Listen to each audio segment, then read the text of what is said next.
दोस्तों लगभग 3 बार documents upload करने के बाद जिन लोगों के माता पिता के नाम में 2002 या 2025 की सूची में डिफरेंस था, एज का डिफरेंस था, दादा दादी के साथ मैपिंग की गई थी या गलत मैपिंग जिनकी हो गई थी, फाइनली निर्वाचन विभाग की ओर से उनको नोटिस जारी कर दिए गए हैं। मैं आपको दिखा देता हूँ। बीएलओ ऐप को ओपन करके जब आप स्पेशल इंटेंसिव रिवीजन यानी कि एसआईआर को खोलेंगे तो एक नया टैब आपको यहाँ पर नजर आएगा, delivery of schedule hearing notice. इसको जब ओपन करेंगे तो देखेंगे कि एक लंबी चौड़ी लिस्ट आपको यहाँ पर नजर आएगी।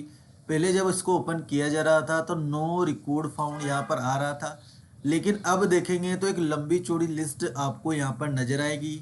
ये लिस्ट उन मतदाताओं की है जिनके 2002 की लिस्ट में माता पिता का नाम अलग है या स्वयं का नाम अलग है, लेकिन 2025 की जो लिस्ट है उनमें उनके माता पिता का नाम चेंज आ रहा है। किसी के स्पेलिंग मिस्टेक है, किसी के सरनेम ऐड हो गया है, किसी के एज में डिफरेंस है, तो उन सभी मतदाताओं को यहाँ पर निर्वाचन विभाग ने नोटिस जारी कर दिया है। अब देखिए यहाँ पर अपलोड रिसिप्ट का ऑप्शन आ रहा है। जैसे मैं इसको ओपन करूंगा तो आप देखेंगे कि अपलोड रिसिप्ट यानी कि ये रिसिप्ट नोटिस की यहाँ पर अपलोड करनी है। मतदाता को नोटिस देने के बाद यहाँ पर रसीद अपलोड करनी होगी। इसके अलावा किसको आपने नोटिस दिया है उसको आपको यहाँ से सेलेक्ट करना होगा। भाई को दिया है तो भाई को सेलेक्ट करना होगा। उसके बाद उसका लाइव फोटो आपको खींचकर यहाँ पर अपलोड करना होगा। सबमिट रिसिप्ट पर क्लिक करके नोटिस आपको यहाँ पर पूरा किस प्रकार आपने डिलीवर किया है वो आपको यहाँ पर सबमिट करना होगा। नोटिस किस प्रकार का आपको प्राप्त होगा वो भी मैं आपको दिखा देता हूँ। देखिए फ्रेंड्स, नोटिस का फ्रंट पेज इस प्रकार का होगा जहाँ पर निर्वाचक का नाम होगा, उसका फोटो, पहचान पत्र संख्या होगा, विधानसभा क्षेत्र होगी, भाग संख्या होगी, भाग संख्या में क्या उसकी क्रम संख्या है और उसका क्या एड्रेस है, पूरा प्रिंटेड आपको नोटिस में मिलेगा। उसके बाद जिस कारण से आपको नोटिस इशू किया गया है वो आपको यहाँ पर लैंग्वेज दर्ज मिलेगी कि माता पिता के नाम में अंतर है, एज में अंतर है, या दादा दादी के साथ जो मैपिंग की गई है उसका कोई प्रूफ यहाँ पर अवेलेबल नहीं है। तो इस प्रकार का नोटिस उन सभी मतदाताओं को इशू किया गया है। अब ये नोटिस यदि आपको प्राप्त होता है दोस्तों, तो क्या डॉक्यूमेंट्स आपको देने होंगे जिससे आपका नाम वोटिंग लिस्ट में बच जाए। क्योंकि यदि आप डॉक्यूमेंट्स अपलोड नहीं करवाते हैं बीएलओ के माध्यम से या ऑनलाइन, तो डेफिनेटली आपका नाम मतदाता सूची से हट जाएगा। क्योंकि ये जो सूची अभी प्रकाशित हुई है ये फाइनल सूची नहीं है, ये केवल ड्राफ्ट मतदाता सूची है। 7 फरवरी को फाइनल मतदाता सूची प्रकाशित की जाएगी और उसी के आधार पर चुनाव करवाए जाएंगे। तो नोटिस आपको यदि प्राप्त होता है तो आपको बिल्कुल सचेत रहना है और डॉक्यूमेंट्स भी बीएलओ को अवेलेबल करवाने हैं। कौन से वो डॉक्यूमेंट्स होंगे वो भी मैं आपको बता देता हूँ। देखिए दोस्तों, पहली बात तो आपको ये ध्यान रखनी है कि गलत डॉक्यूमेंट्स और गलत इन्फॉर्मेशन आपको नहीं देनी है। डॉक्यूमेंट्स आप यहाँ पर देख सकते हैं, लिस्ट दी गई है। निर्वाचन विभाग की ओर से जो नोटिस जारी होगा उसके सेकंड पेज पर आपको डॉक्यूमेंट्स मिल जाएंगे।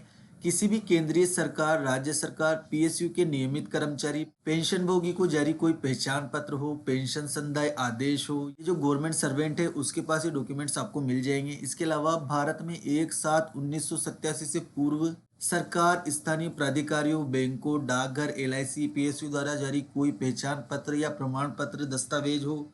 इसके अलावा एज के अनुसार आपको डॉक्यूमेंट्स देने होंगे। यदि आपका जन्म 1/7/1987 से पहले का है तो 1987 से पहले के डॉक्यूमेंट्स आपको देने होंगे।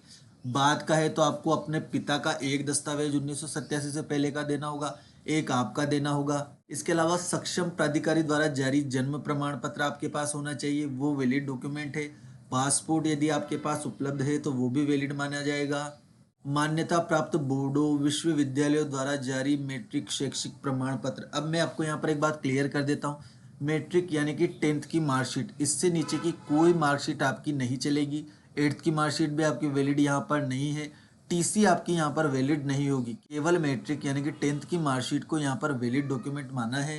के बाद हम बात करें तो सक्षम राज्य प्राधिकारी द्वारा जारी स्थायी निवास प्रमाण पत्र यानी कि मूल निवास प्रमाण पत्र के बारे में यहाँ पर कहा गया है। वन अधिकार प्रमाण पत्र, टीएसपी क्षेत्रों में वन अधिकार प्रमाण पत्र जारी किया जाता है, वो भी यहाँ पर वैलिड डॉक्यूमेंट होगा। सक्षम प्राधिकारी द्वारा जारी अनुसूचित जनजाति, एसटी, एससी, ओबीसी या अन्य कोई जाति प्रमाण पत्र भी आपका यहाँ पर वैलिड होगा। एनआरसी रजिस्टर यदि उपलब्ध है तो वो चल जाएगा। राज्य स्थानीय प्राधिकारियों द्वारा तैयार किया गया परिवार रजिस्टर, ये भी वैलिड होगा। सरकार द्वारा जारी कोई भी भूमि गृह आवंटन प्रमाण पत्र, ग्रामीण क्षेत्रों में भूमि गृह आवंटन प्रमाण पत्र आवंटित किए जाते हैं, वो यहाँ पर वैलिड होगी। आधार के लिए यहाँ पर अलग से पत्र जारी किया गया था, उसी के तहत जारी निर्देश लागू होंगे, यानी कि आधार आपका यहाँ पर वैलिड डॉक्यूमेंट नहीं है। सपोर्टिव डॉक्यूमेंट्स के रूप में आधार को यहाँ पर माना गया है, यानी कि इनमें से एक डॉक्यूमेंट्स तो आपको देना होगा, दूसरा डॉक्यूमेंट्स आप आधार दे सकते हैं। इसके अलावा बिहार का कोई व्यक्ति है यहाँ पर रहता है तो वहाँ की जो अंतिम एसआईआर की सूची है वो भी आपकी यहाँ पर वैलिड डॉक्यूमेंट के रूप में मानी जाएगी। अब मैं आपको बता देता हूँ, इनमें से कोई भी दस्तावेज यदि आपके पास नहीं है तो आप मूल निवास प्रमाण पत्र आसानी से बनवा सकते हैं ई मित्र पर जाति प्रमाण पत्र भी आप ई मित्र की सहायता से 10 से 15 दिन में बनवा सकते हैं, ये इजीली आपके बन जाएंगे। तो दोस्तों यदि आपको नोटिस प्राप्त होता है माता पिता के नाम में अंतर है तो ये डॉक्यूमेंट्स आपको तैयार कर लेने, इनमें से एक भी डॉक्यूमेंट्स आपका नाम वोटिंग लिस्ट में बचा सकता है। वीडियो अगर आपको दोस्तों यूज़फुल लगी हो तो वीडियो को लाइक करके चैनल को सब्सक्राइब ज़रूर कर लेना। आगे क्या अपडेट आती है उसके लिए आपको चैनल को सब्सक्राइब कर लेना है, क्योंकि सबसे पहले इस प्रकार की अपडेट आपको यहीं पर मिलेगी। कोई क्वेरी यदि आपकी रहती है तो कमेंट बॉक्स में मुझे ज़रूर बताएं। Thank you.